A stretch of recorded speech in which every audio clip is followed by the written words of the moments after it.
햇빛이 없으면 인간이 살 수 없듯이 우리는 생활 속에서 전자기파를 흡수하고 이용하며 전자기파의 바다에서 살아갑니다.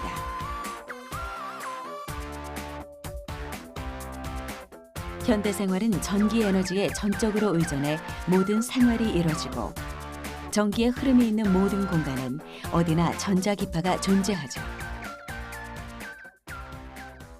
우리가 그만큼 전자기파에서 완전히 멀어진 채로 살 수는 없다는 겁니다. 전자기파를 받아들일 것인가 아닐 것인가. 24시간 우리 곁에 존재하는 전자기파는 막연한 두려움의 존재이기도 합니다. 문명의 이기를 누리면서도 현대인들은 전자기파의 유해성을 늘 걱정하며 살아가는데요. 마치 양날의 검과 같은 보이지 않는 힘. 과연 전자기파는 우리에게 어떤 영향을 미치고 있을까요?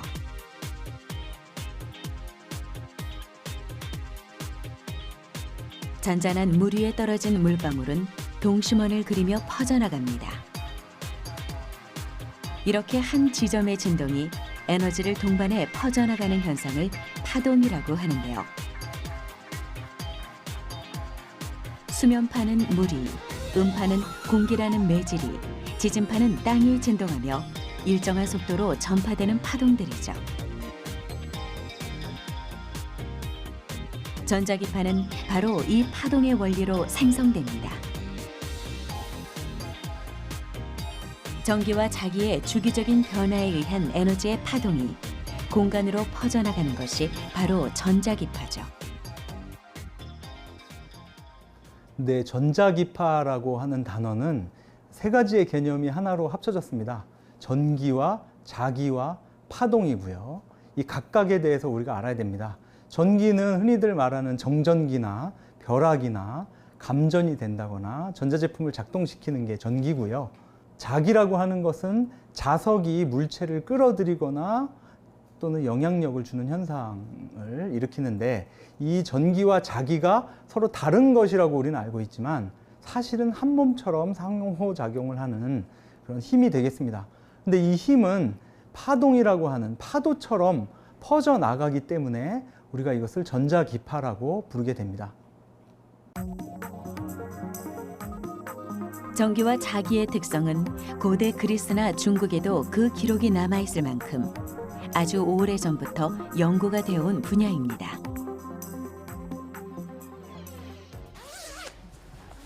우리는 일상에서 쉽게 정전기 현상을 접할 수 있습니다. 예를 들어 어떤 물체를 문지르면 전기를 띠게 되어 다른 물체가 달라붙는 것을 볼 수 있는데요. 어떻게 되는지 이런 현상을 보고 고대 그리스 시대 전기에 대한 연구가 본격적으로 시작됐고, 고대 중국에서는 자석에 철이 달라붙는 사실을 발견하고 자기에 대해 연구했습니다. 이를 통해 나침반이 만들어졌고 세계 여러 곳에 전파되어 항해에 필수적인 장비가 되었죠. 서로 다른 성질일 것이라고 생각한 전기와 자기가 하나라는 것을 증명한 것은 19세기 영국의 과학자 마이클 패러데이. 이를 이어받아 맥스웰이 전자기파의 개념을 확립하고 이를 수학적으로 증명했습니다. 그는 전기와 전자가 상호작용을 하며 에너지를 운반하는 순환 패턴을 4개의 맥스웰 방식으로 정리해냈죠. 1888년 독일의 물리학자 헤르츠는 맥스웰이 예측한 전자기파를 실험을 통해 증명해냈는데요. 이로써 무선 통신의 시대가 열렸고 후대 사람들은 그 업적을 기리기 위해 주파수 단위를 그의 이름에서 따왔죠. 전자기파라는 게 이 패러데이와 맥스웰과 헤르츠라고 하는 3명의 과학자들에 의해서 본격적으로 연구가 진행됐기 때문에 그 이전 시대와 지금은 큰 차이가 있습니다. 무선 통신이 없이 살 수 있는가라고 질문을 던지는 것과 비슷합니다. 스마트폰 보급률이 95%, 97%를 넘어섰는데요. 지금 사람들한테 스마트폰 없이 살아봐라 하면 대부분 힘들어합니다. 근데 이 스마트폰이라고 하는 건 전자기파를 이용한 무선통신 기기이기 때문에 이 스마트폰 하나만 보더라도 우리가 얼마나 전자기파 없이 살기 어려운가 이걸 알 수 있습니다. 그럼 전자기파는 우리 생활에서 어떻게 활용되고 있을까요?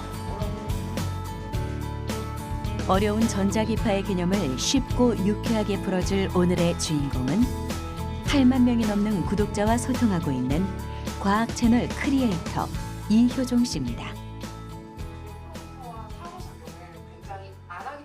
전직 교사이자 물리교육을 주 전공으로 이수한 그는 방대한 과학 지식과 알아보기 쉬운 그림들을 이용해 인터넷에서 짧은 시간에 큰 인기를 얻었습니다. 작년 11월에 업로딩을 파일을 하나 했었는데 그 파일이 이제 사실은 아이들한테 보여주기 위한 파일이었어요. 그래서 이제 수업에 이용하려고 이렇게 업로딩한 파일을 시작으로 해서 본격적으로 활동하게 된 거는 올해 1월부터 본격적으로 활동을 하기 시작했어요.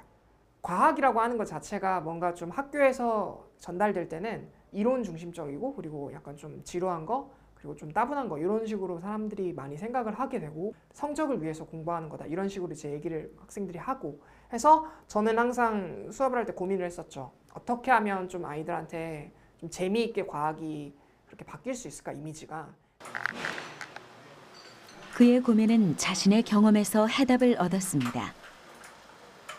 과학사와 시대적 배경을 엮어 수업을 하니 아이들이 즐거워했고 더 많은 사람에게 재미있는 과학 콘텐츠를 알리고 싶어졌죠. 전자기파 역시 그에겐 무궁무진한 해석이 가능한 이야기 창고입니다. 똑같이 구현을 해내서 그 진동이 공기를 진동시키고 일상 속에서 우리는 정말 많은 전자기파를 쐬고 있어요. 사실 태양에서 오는 빛도 전자기파의 일종이죠. 전자기파는 전자가 가속 운동을 할 때 발생하는 에너지의 흐름이에요. 그래서 이 전자의 가속 운동이 아주 느린 가속 운동부터 시작해서 빠른 가속 운동, 즉 저진동부터 고진동까지의 여러 가지의 진동의 대역을 가지고 있는 것이 바로 전자기파죠. 이렇게 진동수에 따라 전자기파를 분류해 놓은 형태를 전자기파 스펙트럼이라고 부르는데요. 이 중 우리 눈에 보이는 전자기파는 딱 하나뿐입니다. 이 중에서 우리 인간이 감지할 수 있는 유일한 전자기파가 바로 가시광선이에요. 빛이라고 부르는 이 가시광선은 우리의 눈을 통해서 정확하게 감지를 할 수 있기 때문에 우리가 세상을 인지하는데 그리고 우리가 뭔가를 보는데 직접적으로 쓰이는 전자기파죠. 그리고 이 빛을 제외한 모든 전자기파들, 그러니까 적외선부터 아래쪽 그리고 자외선부터 위쪽에 있는 모든 전자기파들은 우리가 실제로 감지할 수도 없고 우리 눈으로 볼 수도 없어요.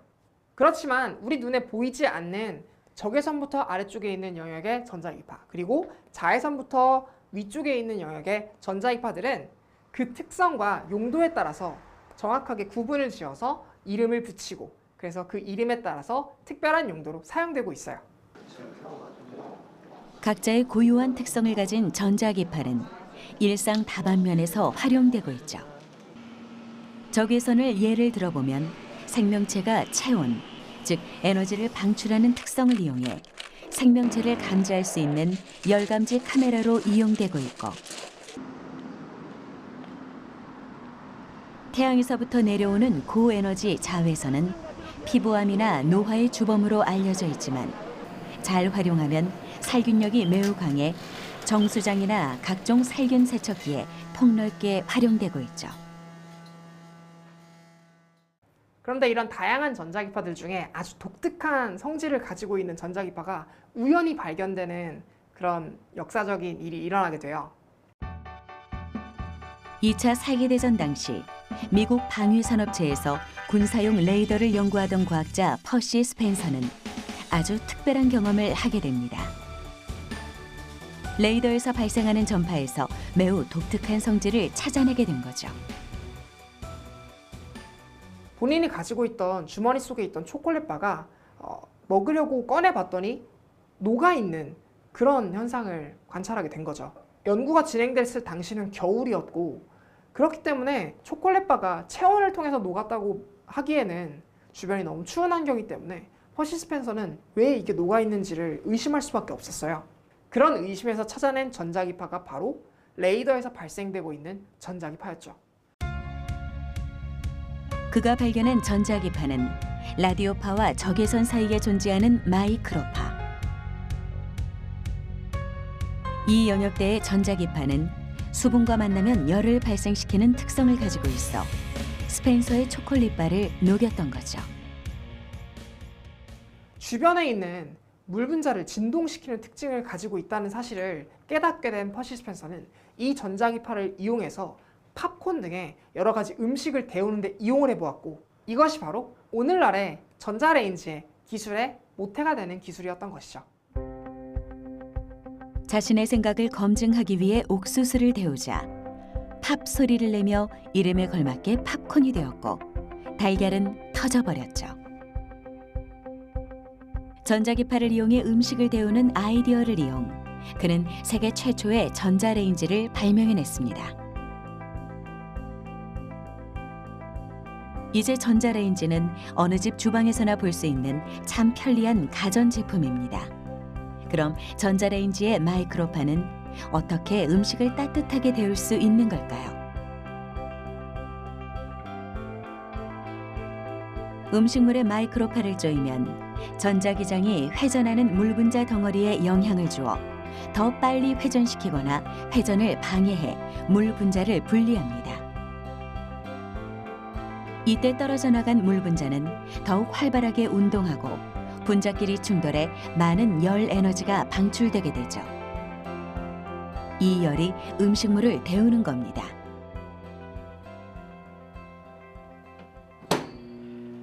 전자기파는 볼 수도 만질 수도 없는 무형의 존재이지만 고유의 특성을 잘 활용하면 우리 일상을 보다 편리하게 바꿀 수 있는 에너지입니다. 실생활을 조금만 들여다보면 전자기파가 공기처럼 우리 생활과 밀접하게 연관돼 있다는 것을 바로 알아챌 수 있는데요. 무선 통신부터 의료, 요리, 미용 등 우리 생활 전반에 퍼져 있죠. 의료 분야에서 전자기파는 엑스레이, CT, MRI 등 고주파를 순식간으로 발사해 이상 증세를 찾아내는 영상 촬영 기술과 찾아낸 증상을 치료하는 치료 기술로 이용되고 있습니다.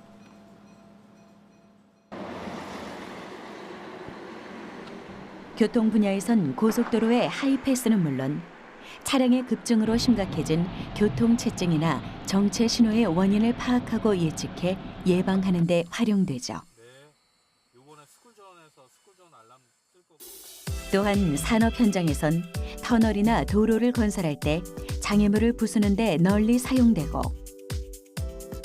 군사 분야에선 원격 레이더와 무인 항공기 등 적의 동향을 살피는 데 쓰입니다. 전기를 사용하는 모든 곳에 존재하고 우리 생활의 거의 모든 것을 만들어 주었다고 해도 과언이 아닌 전자기파. 이처럼 우리의 생활과 뗄래야 뗄 수 없는 전자기파는 어떤 원리로 우리에게 일상 속 이로움을 선물하는 걸까요? 경기도에 위치한 LED 제품 생산업체.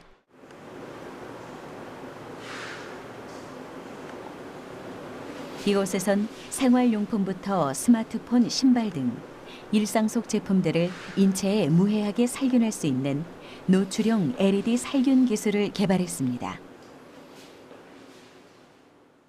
UV 램프의 살균 원리는 그 UV 파장이 가지고 있는 그 특성으로 인해서 살균이 되는 겁니다.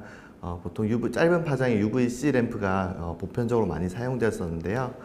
이런 UVC 램프 같은 경우는 그 260나노 정도의 짧은 파장, 그러니까 흔히 이제 일광 소독에 많이 쓰이는데 그 파장 자체가 그 세균의 DNA를 직접 파괴하기 때문에 세균이 사멸됩니다. 기존의 UV 살균기는 UVC 자외선을 사용해 살균 대상의 표면을 산화 처리하는 방식으로 빠르고 효과적인 살균이 가능했지만 인체에 해로운 오존이 발생해 밀폐된 공간에서만 사용해야 했죠. 연구진은 살균 장소나 살균 대상의 부피 등의 제한 없이 대기 중에서 개방된 형태로 사용할 수 있는 살균 기술 연구에 주력했습니다. 이들이 주목한 것은 자외선의 UVC가 아닌 다른 전자기파. 연구진은 인체에 무해한 405나노미터의 가시광 영역을 적용, 세균의 세포를 파괴하고 적외선 파장의 열로 세균이 증식하지 못하도록 습한 공간을 건조시켜 인체에 무해한 친환경적인 방식의 살균법을 개발할 수 있었죠. 그럼 그 살균 효과는 어느 정도일까요?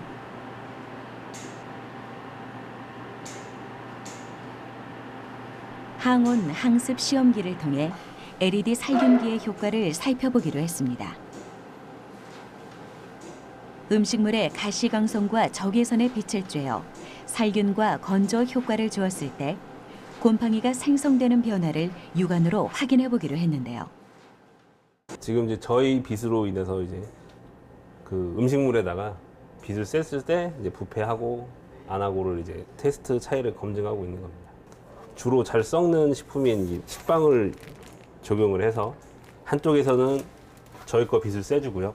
한쪽에서는 이제 대조구라고 해서 방치하는 걸로 이제 빛이 없게 한 다음에 시간이 경과함에 따라서 곰팡이가 생성이 되는 그 차이를 비교를 하는 겁니다. 그 변화는 시각적으로도 확연하게 차이가 났습니다. 식빵을 방치한 지 10일째가 되자 살균하지 않은 식빵에 곰팡이가 피기 시작했고 이는 이내 뒷면까지 모두 퍼져나갔습니다. 하지만 가시광선을 이용한 살균 방법은 자외선의 일광 소독에 비해 살균 시간이 길다는 단점이 있습니다. 연구진은 이를 보완하기 위해 적외선을 함께 쬐어 그 시간을 단축했는데요. 그럼 그 살균 성능은 어느 정도인지 실험을 진행해 보기로 했습니다. 대장균, 살모넬라균, 포도 상교균 등 일상 속 세균을 두 배지에 투여해 25도씨에서 48시간 동안 배양했는데요. 왼쪽 배지에만 LED 살균 램프를 쬐어주었죠. 일정한 그 균을 배양을 해서 그 빛을 받는 유무에 따라서 그 세균량을 측정을 하는 시험입니다.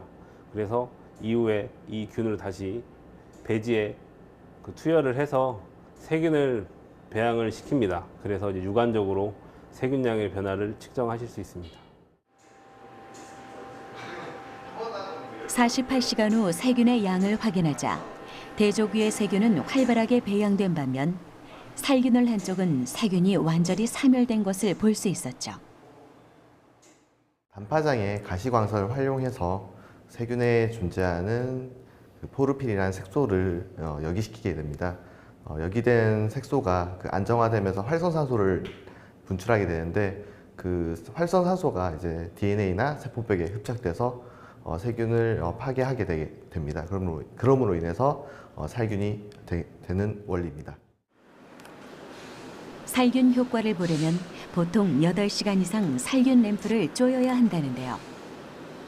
시간은 좀 걸리지만 안전한 살균 기술을 이용해 연구진은 앞으로 공기청정기의 에어필터 살균 기술과 애견의 분비물 냄새를 줄이는 LED 모듈을 개발할 예정입니다. 일상 속 전자기파의 활용을 만나기 위해 찾아온 다음 장소. 캠퍼스 안을 유유히 누비는 이 대형 버스의 정체는 무엇일까요? 학생들과 교직원을 태우는 교내 순환 셔틀버스. 얼핏 보면 평범한 버스 같지만 이 버스가 운행되는 데엔 전자기파의 도움이 필요합니다. 이 버스의 정체는 세계 최초 무선 충전 전기 자동차.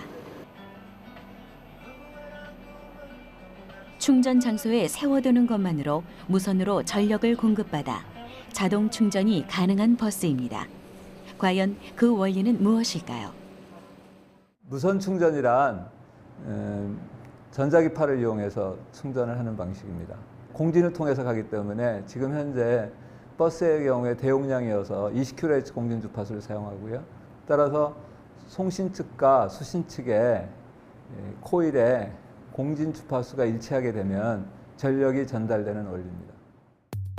무선 충전 원리엔 대표적으로 두 가지 방식이 존재합니다. 자기 유도 방식은 1차 코일에서 생성된 자기장이 2차 코일에 유도 전류를 흘려 전기 에너지를 공급하는 방식이고, 자기 공진 방식은 공명체 사이에 공진 주파수로 자기장을 생성, 같은 주파수에만 에너지를 전달하는 방식입니다.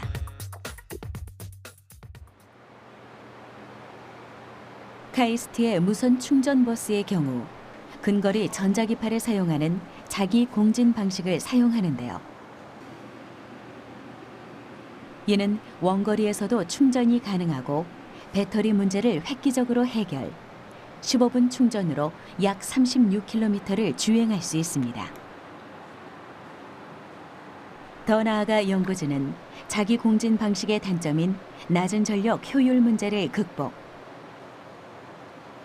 세계 최초로 주행 중에도 대용량 전기 에너지를 공급받고 저장할 수 있는 자기 공진 형상화 기술을 개발했습니다. 도로에 매설된 급전 시스템을 통해 연속 주행 거리를 늘릴 수 있고, 기존 전기요금보다 1.5배 저렴하고 연료비도 연간 1억 원이 절감될 수 있죠. 그 무선 충전에 이제 정차용 충전이 있고 그다음에 이제 주행 중 충전이 있는데요. 우리 기술은 정차용 충전도 되고 주행 중 충전도 됩니다. 전기차가 많으면 많을수록 도로에 인프라를 많이 구비하면 구비할수록 경제성이 탁월해집니다. 왜냐하면 배터리 사이즈를 2분의 1, 3분의 1, 5분의 1까지 줄일 수 있기 때문입니다. 전자기파의 인체 영향성, 도로 안전성을 인증받고 상용화에 본격 시동을 건 무선 충전 버스. 그 활용 가능성은 무궁무진합니다.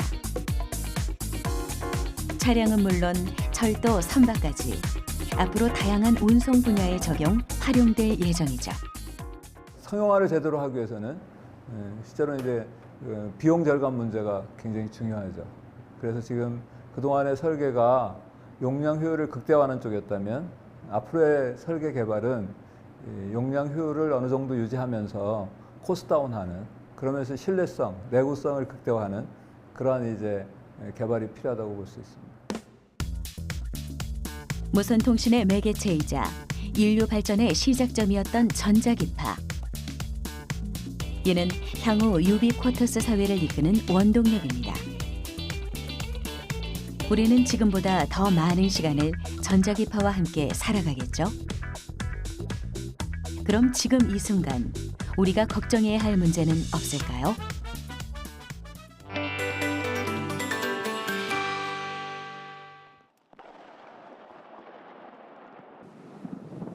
전자기파는 인류가 존재하지 않았던 과거부터 현재까지 지구상에 항상 존재해 왔습니다.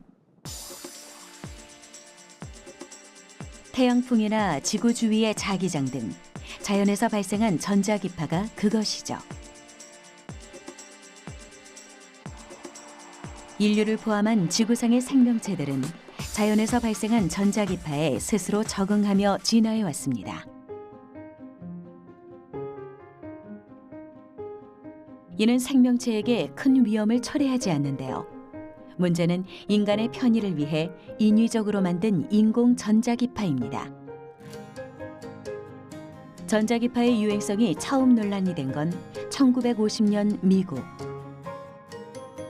고압선로 부근에 사는 주민들이 두통과 기억 상실 등을 호소하며 본격적으로 시작됐는데요. 이후 1979년 미국의 사회병리학자 웨더 아이머 박사가 고압선로 주변에 사는 아이들의 소아암 발생 비율이 2배 이상 높다는 결과를 발표하며 전자기파의 유해성 논란에 불을 지폈죠. 우리가 잘 구분을 해야 되는데 에너지가 높은, 진동수가 높은 고에너지 전자기파 같은 경우에는 우리의 인체에 큰 영향을 단시간에 미칠 수가 있습니다. 하지만 우리가 통신용으로 사용되는 전파 같은 경우에는 에너지가 낮기 때문에 그렇게 단시간 내에 인체에 어떠한 영향을 미치는지 우리가 과학적으로 근거를 찾기가 좀 상당히 어렵고요. 전자기파의 종류가 다양해서 전자기파 자체가 위험하다, 전자파가 위험하다 이렇게 얘기할 수는 없고요. 그 다음에 전자파 자체가 얼마나 위험한지도 측정을 해봐야 되고 이 정도는 괜찮다, 이 정도는 위험하다, 이 정도는 정말 위험하다 이 단계를 구분해야 되는데 아직까지 그런 연구 결과나 기준이 명확하게 사람들이 안심할 만큼 만들어지지 않은 게 현실입니다. 인간에게 유해한지 명확하게 밝혀진 바가 없음에도 전자기파는 여전히 두려움의 존재입니다. 24시간을 인간과 함께하다 보니 대기, 수질, 토양 오염에 이어 제4의 공해로 불릴 정도죠. 노트북이나 스마트폰 등의 사용 비중이 증가하고 있는 만큼 전자기파로 인한 피로감이나 두통 등 통증을 호소하는 이들도 늘고 있는데요. 이른바 전자기 과민성 증후군. 건강보험공단의 자료에 따르면 2012년부터 2016년까지 이를 원인으로 진료를 받은 환자는 꾸준히 늘고 있습니다. 그 수는 최근 5년간 7% 넘게 증가했죠.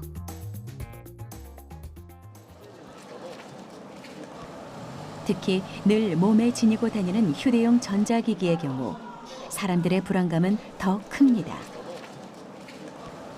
그중 가장 큰 관심을 끄는 것이 현대인의 필수품, 휴대전화의 전자기파 유해성 여부인데요.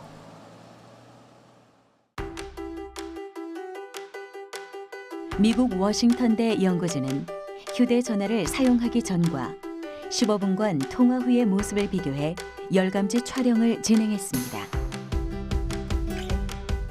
그 결과 강한 세기의 전자파에 지속적으로 노출된 부위는 빠르게 체온이 상승됨을 볼 수 있었죠. 지난 2011년 세계보건기구 산하에 있는 국제암연구소는 휴대전화에서 발생하는 전자파를 인간에게 암을 일으키는 가능성이 있는 EB 등급의 물질로 분류함에 따라 사람들의 불안감을 크게 가중시키기도 했는데요. 그런데 관련 보도들을 살펴보다 흥미로운 사실 하나를 발견했습니다. 전자기파의 이로운 측면을 강조하며 긍정적 혹은 중립적 의미로 사용할 땐 전자기파라 부르지만 인체에 해로운 영향을 끼칠 부정적인 의미를 내포할 경우 전자파로 칭한다는 점이었죠. 이처럼 상황에 따라 전자기파 혹은 전자파로 다르게 부르는 이유는 무엇일까요? 전자기파라는 말은 전기와 자기의 특징을 모두 하나로 합친 거라서 전자기파라고 불러도 되고 전자파라고 불러도 되고 전기파, 자기파, 전파 여러 가지 이름으로 불릴 수 있습니다. 전기는 감전이라고 하는 현상이 있기 때문에 전기가 강력할수록 우리는 어떤 피해를 받을 거라고 생각을 한다는 거죠. 그러다 보니까 전기라고 하는 것에 방점을 찍어서 전자파다 이렇게 얘기하면 그게 사실은 전기와 자기의 파동이지만 마치 전자적인 어떤 그런 현상인 것처럼 사람들에게 경각심을 줄 수 있기 때문에 안 좋은 이름으로 쓰이는 게 아닌가 그렇게 생각이 됩니다. 우리도 인식하지 못하는 사이 전자파에 대한 안 좋은 인식이 쌓이고 있던 상황. 실제 국제암연구소에서 전자파를 EB 등급으로 분류했지만 이는 소고기나 돼지고기 등 붉은 고기와도 같은 등급입니다. 그렇다면 우리 생활 속엔 얼마만큼의 전자파가 존재하고 그 허용 범위는 어느 정도일까요? 전자파의 인체 영향에 대한 다양한 연구를 수행하고 있는 학내 벤처. 이곳의 도움을 받아 생활 속 가전 제품에서 발생하는 전자파의 양을 측정해 보기로 했습니다. 측정 대상은 노트북, 헤어드라이어, 냉장고, 가습기와 같이 평소 누구나 많이 사용하는 가전제품 4종류입니다.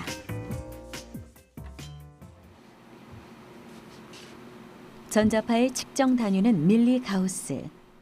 국내 생활 가전제품의 전자파 인체 보호 기준은 약 833 밀리가우스인데요. 과연 제품들은 이 기준에 부합할까요? 실험 결과 모든 제품에서 인체 보호 기준치 이하의 전자파가 측정됐습니다.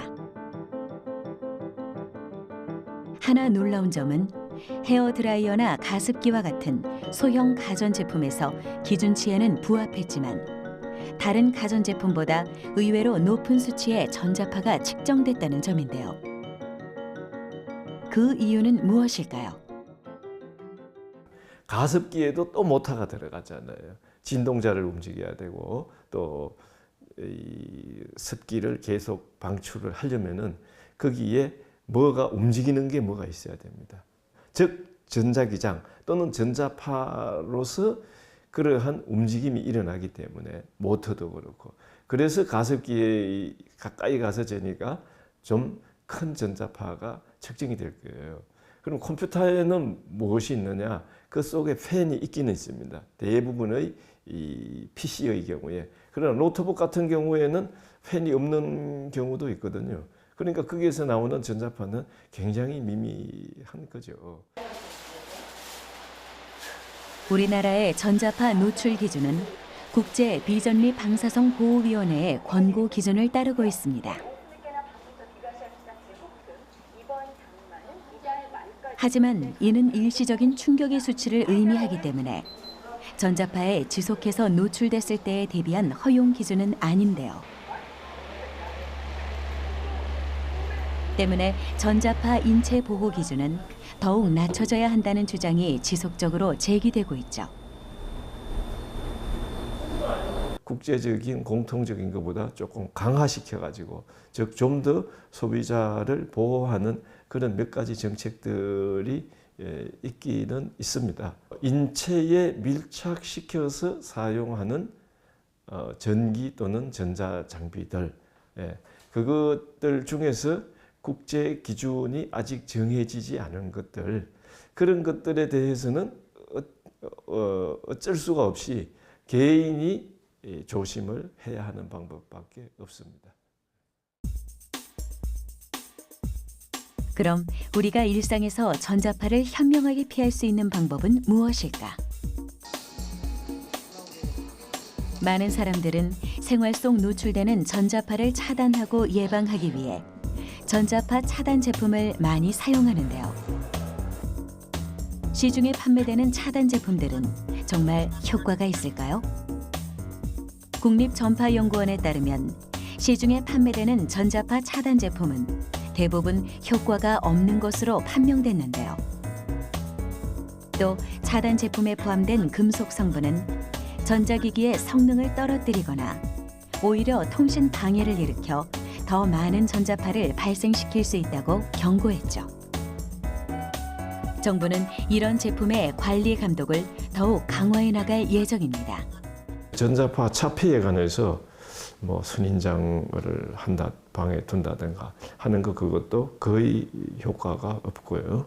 동전을 PC 붙이면은 전자파가 감소된다.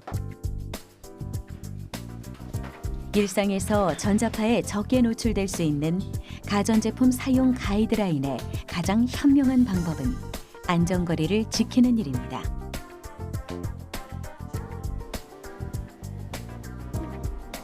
한 예로 전자레인지의 거리별 전자파 발생량을 살펴볼까요? 전자레인지와 밀접하게 측정기를 설치하고 출력을 최대치로 올려 1분간 발생한 전자파의 평균값은 약 154 밀리가우스. 이번엔 제품과 측정기의 거리를 10cm 떨어뜨려 발생량을 측정해 봤습니다. 어떤 결과가 나올까요? 측정 결과 놀랍게도 전자파의 값이 이전보다 절반으로 뚝 떨어졌죠. 거리가 멀어질수록 전자파의 값은 현격히 떨어지는 것을 확인할 수 있습니다. 이를 통해 전자파의 방출량은 거리와 반비례함을 알 수 있죠.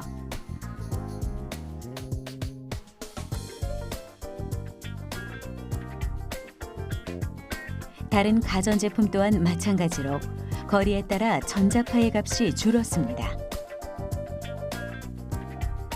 이는 전자파의 세기가 거리 제곱분의 1로 감소한다는 이론을 뒷받침하고 있는데요. 때문에 안전거리를 준수하는 것은 전자파를 피할 수 있는 가장 좋은 방법 중 하나인 거죠. 그럼 가전기기를 사용할 때 참고할 수 있는 제품별 사용 안전거리를 알아볼까요? 국립전파연구원에 따르면 휴대전화와 헤어드라이어는 10cm, 모니터는 60cm, 텔레비전은 150cm, 전자레인지는 200cm를 떨어뜨려 사용하면 인체에 무해하다고 하는데요. IEC라는 국제 공산품의 표준을 정하는 기구에서는 가전제품은 30cm 떨어진 데에서 측정을 해라. 기준 이상이냐 이하냐 그것을 이제 판정 기준으로 하고 있기 때문에 우리가 30cm보다 더 떨어지면은 안전하다. 그렇게 이제 얘기를 하는 것이고. 많은 사람이 우려하는 휴대전화의 경우 뇌와 가까이 접해 있기 때문에 그 규제 방안은 더욱 엄격합니다. 휴대전화의 전자파 인체 흡수율을 뜻하는 SAR. 각국에선 머리 부분에 대한 SAR이 기준치를 넘지 못하도록 규제하고 있는데요. 우리나라의 안전 기준에 따른 전자파 흡수율 최대 허용 기준은 미국과 같은 1.6kg/W. 유럽과 일본은 이보다 높은 2.0kg/W를 기준으로 삼고 있죠.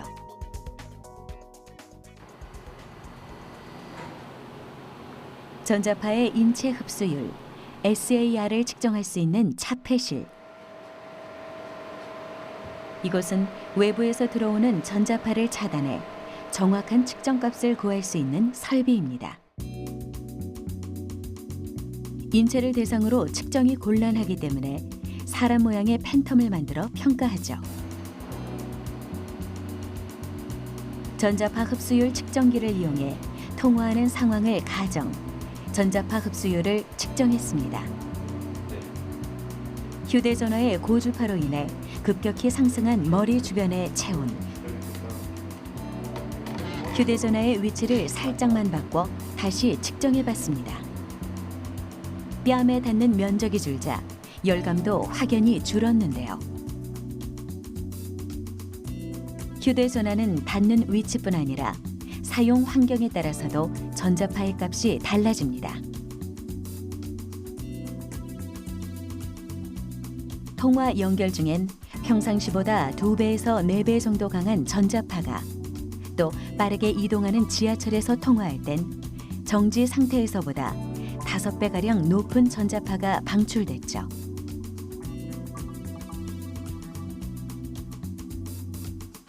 그럼 전자파 노출을 최소화할 수 있는 휴대폰 사용법에 대해 알아볼까요?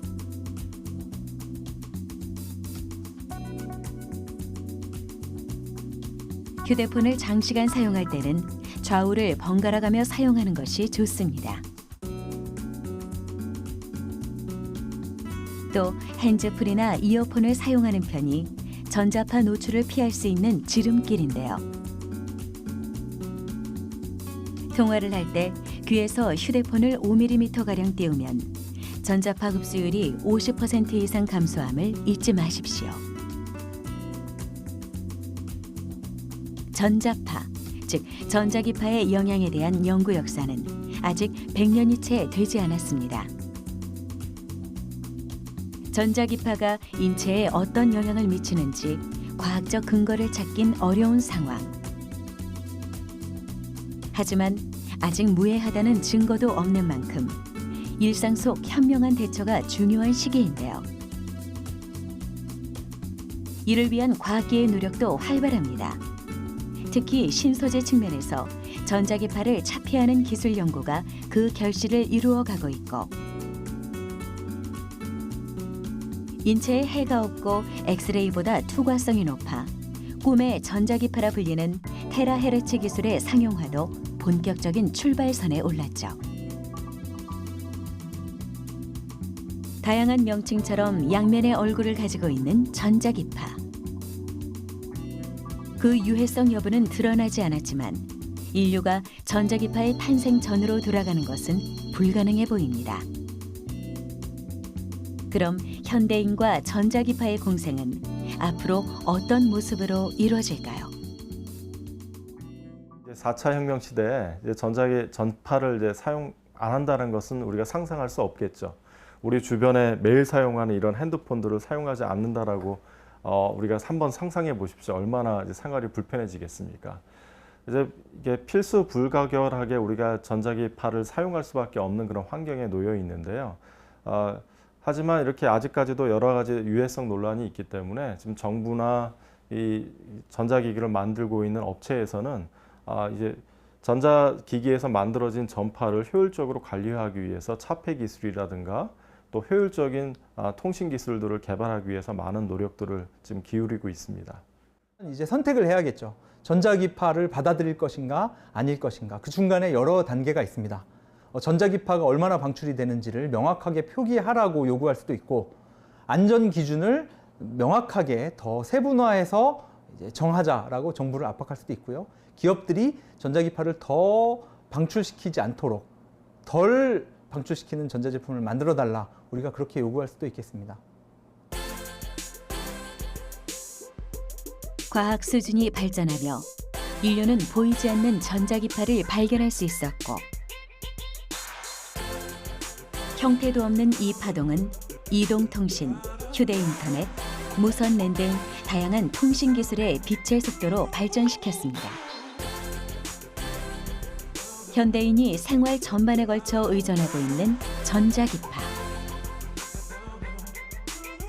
그 무궁무진한 가능성을 더욱 활짝 열기 위해 지금 더 철저한 준비가 필요한 시점이 아닐까요?